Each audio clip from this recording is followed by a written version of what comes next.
आता भिवंडी काही दिवस महिने खाली खाली वाटेल, पण त्याच जागी त्याच रूपात महाराज पुन्हा नव्याने येतील. आतुरता महाराजांच्या आगमनाची. सवारी भवानी चौकामध्ये गे चौकामध्ये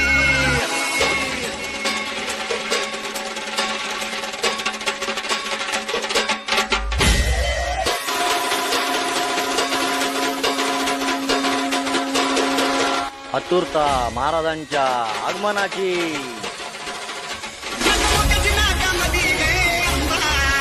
सवारी भवानी चौकामध्ये गे चौकामध्ये सवारी भवानी